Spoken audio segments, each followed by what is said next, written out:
Once the tallest structure west of the Mississippi, the Seattle Space Needle is iconic. It's a 605-foot tall observation tower.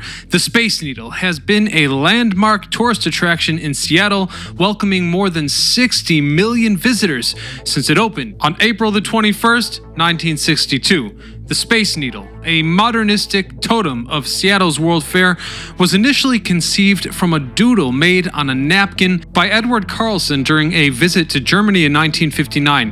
He saw the potential of a space-age tower as a symbol for the fair and the Seattle skyline. It cost $4.5 million to build and precisely 400 days to construct this marvel. Today we discover the Space Needle, its history, and what it took to make this wonder of the world. I'm your host Ryan Socash, and you're watching It's History. In 1959, Seattle hotel executive Edward E. Carlson, who was a chief organizer of the 1962 World's Fair, traveled to Stuttgart, Germany, where he was inspired by a broadcast tower featuring a restaurant. So in a hotel cafe, he doodled an idea on a napkin, featuring a dominating central structure. And it was this moment of imagination that would become the permanent centerpiece for Seattle's World Fair and an enduring symbol of the Seattle skyline. He called it a Space Needle, and it wouldn't be long after that this doodle would become a reality. You see, the World's Fair started in the 19th century as an international exposition displaying the finest technologies in the world.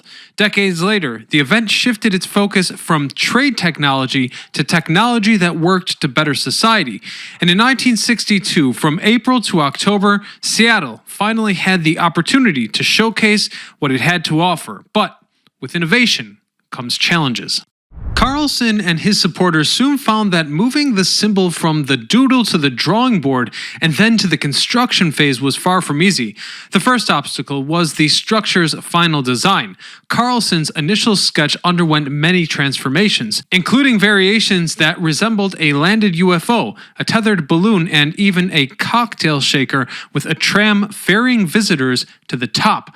Architect John Graham Jr., fresh from his success in designing the world's first auto-centric shopping mall, Seattle's Northgate, and experimenting with a revolving bar in Hawaii, focused on a flying saucer-shaped top house. Graham's team worked on sketches and ideas before a final design was reached just a year and a half before the World's Fair. Then architect Victor Steinbrook came up with the tower's shape based on an abstract sculpture called the Feminine One. Design issues aside, the officials needed to decide where the Space Needle would be placed. You see, the World's Fair required that each town builds its exhibits within a designated fairgrounds. Luckily, right before the fair occurred, the city found a plot of land away from its other tall buildings that allowed for the immense structure to stand with elevators traveling up and down its stem to the restaurant and lookout situated at the top. This plot of land was sold to investors for just $75,000 in 1961, just 13 months before the opening of the World's Fair. Financing was yet another challenge. Promoters tried to gain interest from King County to fund this construction, but the county declined, so 5 Northwest business leaders formed the Pentagram Corporation and took over the project. Construction began in April and progressed quickly, with an underground foundation being poured into a hole that was 30 feet deep by 120 feet across. It took 467 cement trucks an entire day to fill the hole in what was the West's largest continuous concrete pours ever attempted at the time. This pour resulted in precisely 5,600 tons of concrete. Once completed, the foundation weighed close to 9,550 tons, the same weight as the Space Needle itself, establishing the center of gravity just 5 feet above the ground. There is a total of 74,000 bolts holding the tower together.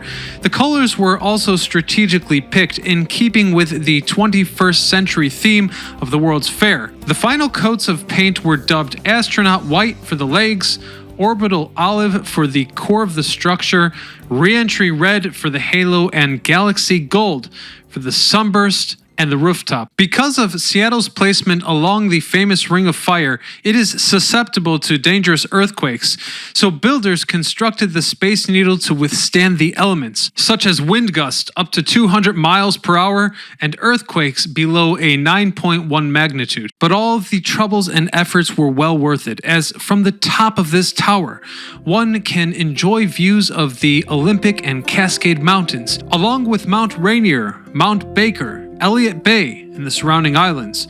Visitors can reach the top of the Space Needle using the elevators, which travel at 10 miles per hour.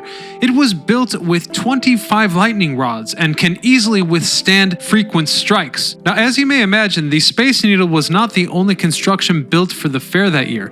The entire Seattle Center, from its tall-legged science pavilion to the monorail, or what is known as the Key Arena, is all thanks to the 1962 celebration. Overall, the basic structure of the Space Needle was completed in December, and so it was. The festivities began. On April the 21st, 1962, the Space Needle officially opened for the first day of the World's Fair, and it's estimated that the tower saw 2.65 million visitors during that initial expo. The tower's base housed an exhibit devoted to destiny through the ages of man during the fair, and the mast that initially topped the Space Needle lit up at night in rainbow colors. Many celebrities, including Elvis Presley, John Wayne, Bob Hope, Neil Armstrong, and Walt Disney, were in attendance. Initially, this tower had its critics, but Seattle and the world quickly adopted it as the city's unofficial symbol. The Space Needle's popularity grew massively, and soon it was seen everywhere in film and television. The Needle's been featured in 3 major commercial motion pictures, such as It Happens at the World Fair in 1962 with Elvis Presley, The Parallax View in 1974 with Warren Beatty and Austin Powers, and The Spy Who Shagged Me in 1999 with Mike Myers. Surprisingly, many Seattle-based movies are filmed in Vancouver, British Columbia, due to the city's similar architecture and the fact that filming up north costs significantly less than in Seattle.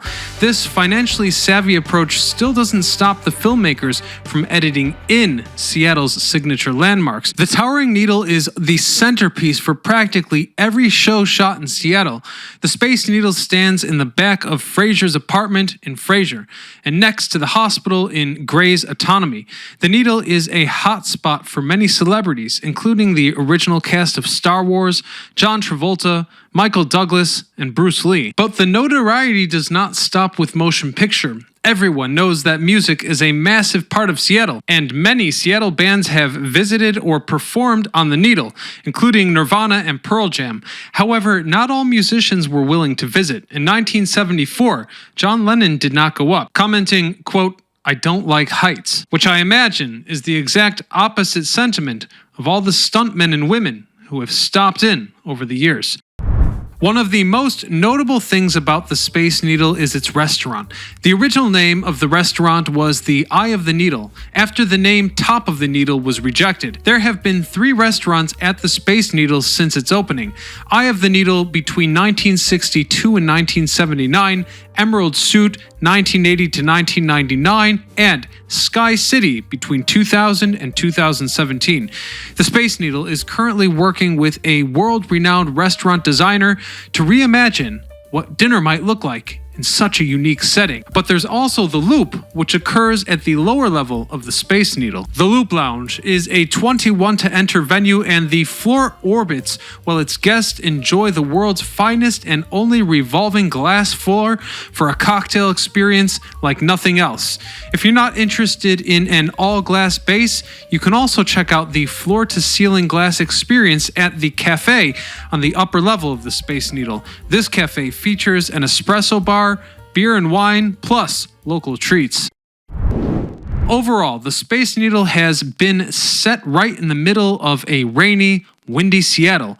It's closed occasionally due to storms, including the Columbus Day storm in 1961, but it continues moving forward. On December the 31st, 1999, the Legacy Light, or Skybeam, was added to the Space Needle. It's a powerful beam of light that is used to cast rays on the tower in remembrance of national holidays or special occasions.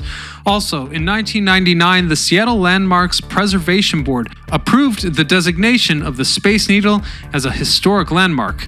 The assignment was made official on April the 19th by the Seattle City Council. Curiously, it was the first structure approved based on all 6 designation criteria, ranging from architectural merit to historical and physical prominence. Ironically, this symbol of the 21st century greeted the actual 21st century as a monument to the past. And with that, I invite you to check out our video about Seattle's secret underground, or hit that subscribe button to catch our new videos every Thursday and Saturday.